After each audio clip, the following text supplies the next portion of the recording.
Hello hello friends, स्वागत है एक बार फिर से आप सभी का मेरे चैनल में। कैसे हैं आप सभी? आई होप कि आप सभी अच्छे होंगे। और ये है मॉर्निंग के समय। अब मैं ये जो सब्जियां लाई हुई हैं वो देख रही थी। एक दो ही सब्जियां लाई हुई है इन्होंने, क्योंकि मैं हमेशा एक या दो ही सब्जी मंगाती हूँ, हरी सब्जियां, क्योंकि रोज़ तो मिल ही जाती है ताज़ी ताज़ी। तो फिर वैसे भी ला के रखने से कोई मतलब नहीं है, तो जो सब्ज़ी बनाऊँ वही मंगवा लेती हूँ। तो यहाँ पर ये टिंडे की सब्ज़ी बनाऊँगी आज मैं। टिंडे और गिलकी रखी हुई थी, तो फिर मैंने सोचा कि अभी टिंडे की सब्ज़ी बना के जल्दी से बना लेती हूँ। आज है संडे, तो संडे को वैसे भी बहुत सारे काम रहते हैं, तो ऐसे सिंपल तरीके से ही इसकी सब्ज़ी बनाऊँगी। तेल में मैंने प्याज काट के डाल दिया है और सारे डेली के जो मसाले होते हैं वो सब डाल के और थोड़ा सा पानी डाल के भून लूँगी इसमें। और इसी समय टमाटर डाल दिया, और टमाटर भी अच्छे इसमें पक जाएंगे, मसाला भी भून जाएगा, थोड़ा सा नमक डाल के। और फिर इसे थोड़ी देर अच्छी भून लेंगे। और फिर इसमें मैंने कटे हुए टिंडे और आलू भी डाल दिए हैं, क्योंकि टिंडे, गिलकी, लौकी ऐसी चीज़ें हैं ना कि ये हर किसी को ज़्यादा पसंद नहीं आती है। जिसमें बच्चों को तो ज़्यादा पसंद ही नहीं आती है, जैसे लौकी है, गिलकी है, टिंडे हैं। तो फिर मैंने ऐसे सूखे बनाए, ताकि क्या है कि सूखे बनाएंगे ना तो सबको अच्छे लगेंगे और खा भी लेंगे सभी। तो सूखे ही बनाए फिर मैंने टिंडे। और फिर सुबह की चाय तो बन गई है।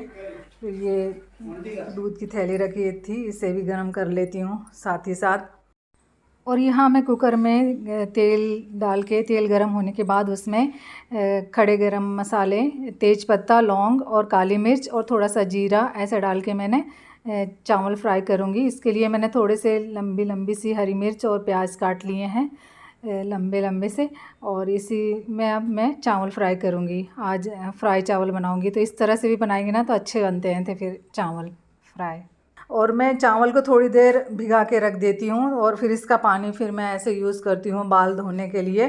तो मैं ये बोतल यहाँ पे रख के रखती हूँ। चावल तो हमेशा बनते ही रहते हैं रोज़, तो फिर थोड़ी देर भिगा दो ना चावल को, और फिर उसका पानी भी ये ऐसा यूज़ हो जाता है और चावल भी अच्छे बनते हैं, फिर फरके और अच्छे बनते हैं। तो थोड़ी देर 5-10 मिनट भी भिगा दो ना चावल को, तो फिर ये पानी भी मुझे ऐसा यूज़ हो जाता है। तो मैं उसको बोतल में भर के रख लेती हूँ, वो पानी को, जो वही भीगे हुए चावल का पानी रहता है उसी से बाल धोती हूँ फिर मैं। और यहाँ पर चावल को ऐसे फ्राई कर लिए हैं मैंने, थोड़ी सी हल्दी भी डाल दी हूँ मैंने इसमें। जयेश को ये ऐसे चावल बहुत अच्छे लगते हैं। फिर जब भी ऐसे चावल फ्राई करो ना तो फिर वो कहता है कि इसमें आलू डालो या फली दाने आलू, क्योंकि सर्दियों में तो क्या है कि मटर मिल जाती है, तो मटर डालो ना चावल में तो बहुत अच्छे लगते हैं फिर वो। और अब बन के तैयार हो गए हैं ऐसे पुलाव जैसे ही बने हुए हैं, एकदम फरके फरके ये से। और इसमें हल्दी डाल दो ना तो बहुत अच्छे लगते हैं फिर, ऐसे खिले खिले बने हुए हैं एकदम। और कभी कभी सब्जी के साथ चावल भी अच्छे लगते हैं। तो आज बस सब्जी के साथ मैंने पुलाव बनाए। और अब आ गई हूँ मैं नहाकर, और नहाने के बाद मैं बस चेहरे पे ये सीरम लगा लेती हूँ।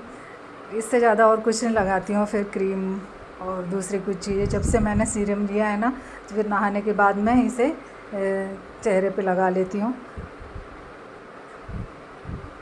और इसी के बाद फिर मैंने सारा मेकअप कर लिया थोड़ा सा, क्योंकि अब जाना है मार्केट।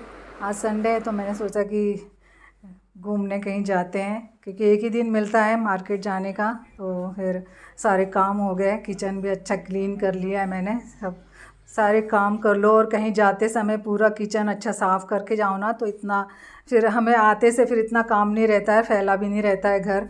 तो सबसे पहले घर का काम पूरा करके जाओ अच्छा क्लीन साफ़, तो फिर बाहर जाने में भी फिर मन लगता है।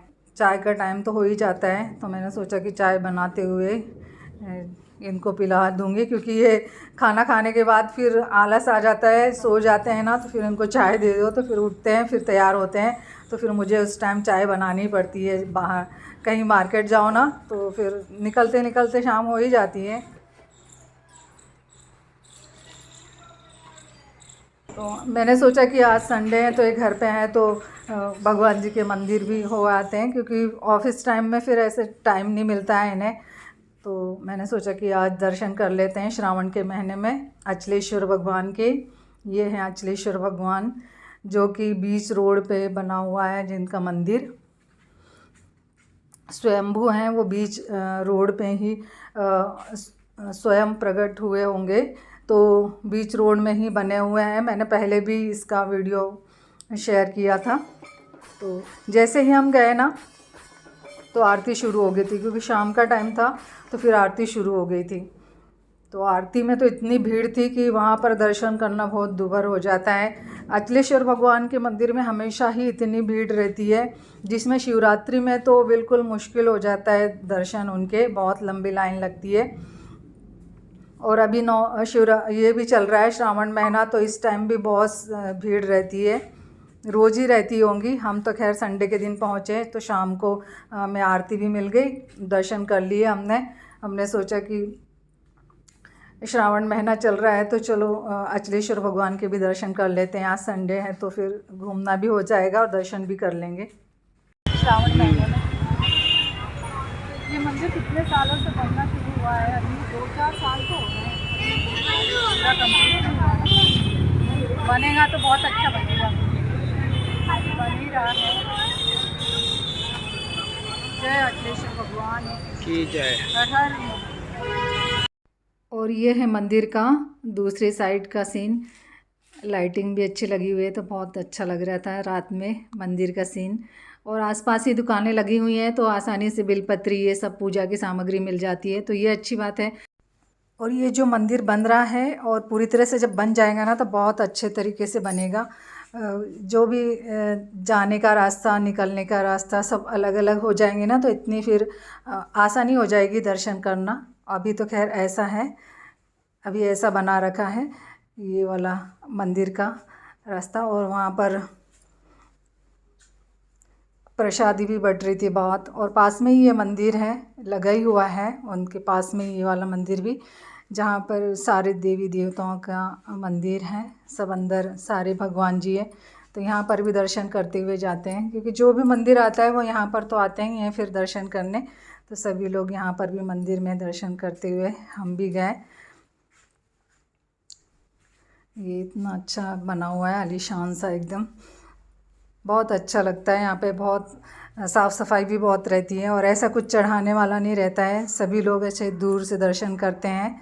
तो ये चीज़ अच्छी है कि ऐसे दूर से बस भगवान को दर्शन कर लिया जाए। और ये है अचलेश्वर भगवान का मंदिर का सैंपल, जो कि इस तरह से बनेगा, कांच में रखा हुआ है ये उनका मंदिर का पूरा।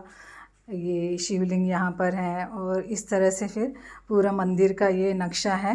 तो ऐसे बनेगा अचलेश्वर भगवान का मंदिर, ये इस तरह से यहाँ पर रखा हुआ है मंदिर में, कांच में। और सारे भगवान जी हैं यहाँ पर, सभी के दर्शन कर लिए हमने।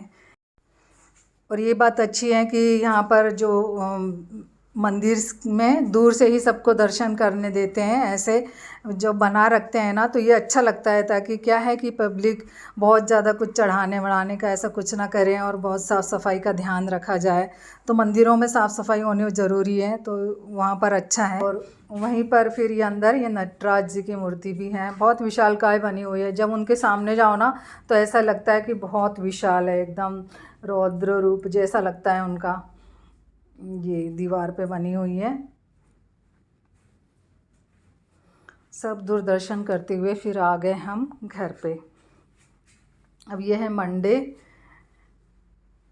का वैसे फास्ट रहता है। सुबह मैंने मंदिर गई, पूजा करके आई, फिर अब कर लेती हूँ शाम की आरती, दिया बत्ती आरती। वैसे तो रोज़ ही होती है, तुलसी जी में दिया लगाना, आरती करना, यही रोज़ का जो रूटीन रहती है हमारी, वही सब कर लेती हूँ।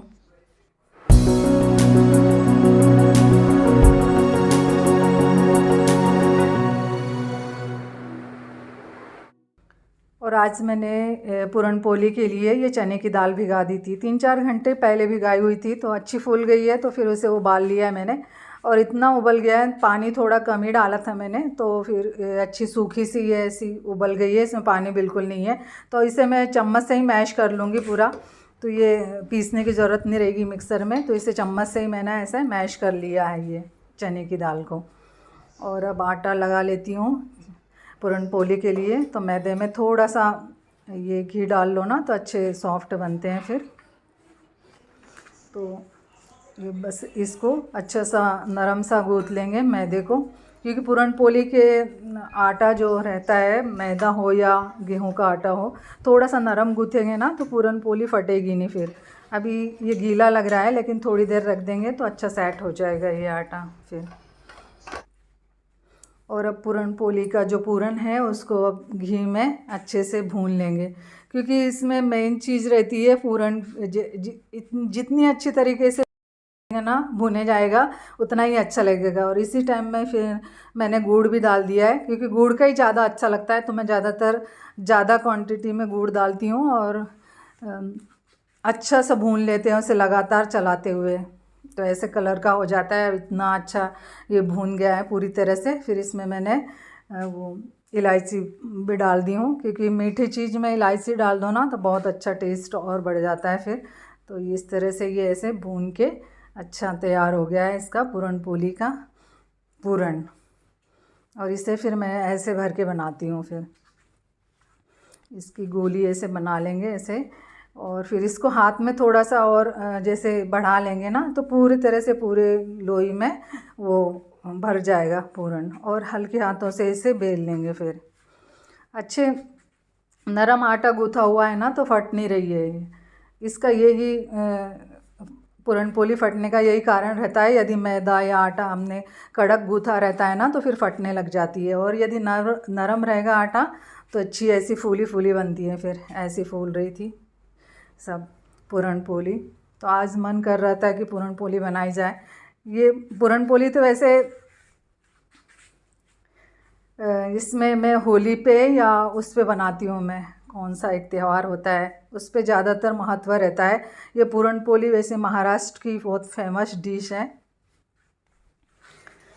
तो इसे अच्छे दबा दबा के किनारे सेकेंगे ना तो अच्छे लगते हैं, क्योंकि मैदे की रोटी है तो फिर इसे अच्छे से सारे किनारों को अच्छे ये ऐसे वाले चम्मच से दबा दबा के सेकते हैं ना तो फिर अच्छी लगती है। नहीं तो क्या है कि कच्ची रह जाएगी, फिर मैदा है वो, तो उसे अच्छे किनारे दबा दबा के सेक लिया है मैंने। और इसमें इस टाइम घी लगा लिया है, घी से भी सेक लिया है और ऊपर से भी घी लगा लो ना तो बहुत अच्छा लगता है फिर पूरन पोली। और सारी पूरन पोली अच्छी बन रही थी, फूल रही थी सारी। और फूले या ना फूले लेकिन इसके ना किनारे अच्छे से दबा के सेकना ज़रूरी है।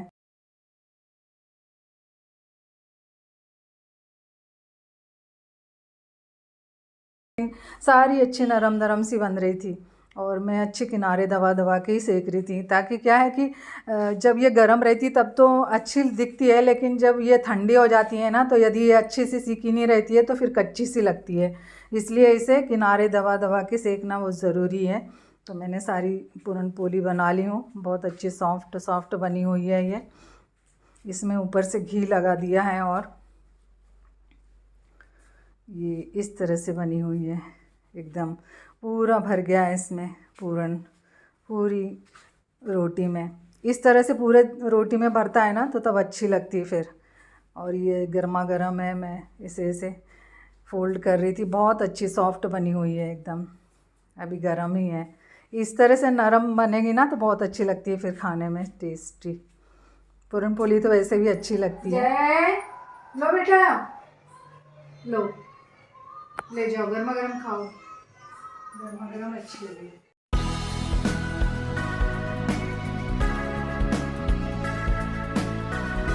और फिर सब बनाने के बाद ये इतना बची गया है ये, तो अब मैं इसे रख दूँगी, तो कल बना लूँगी।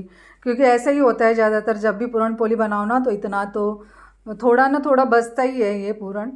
तो ऐसे ही फिर वो तो दूसरे दिन भी यूज़ हो जाएगा, अच्छा लगता है वो तो। दूसरे दिन फिर मैं आटे में ही बना लूँगी। और सारा काम हो गया है।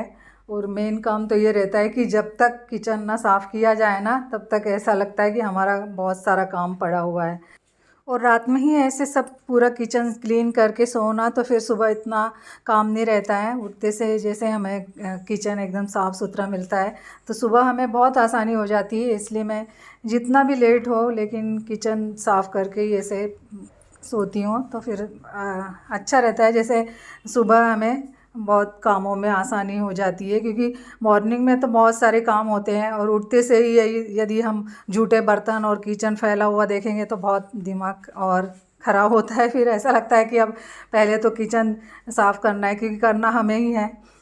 चलिए फ्रेंड्स, अब ये वीडियो को मैं यहीं एंड करती हूँ। वीडियो यदि पसंद आए तो लाइक ज़रूर कीजिएगा। मेरे चैनल पर जो भी न्यू है वो सब्सक्राइब ज़रूर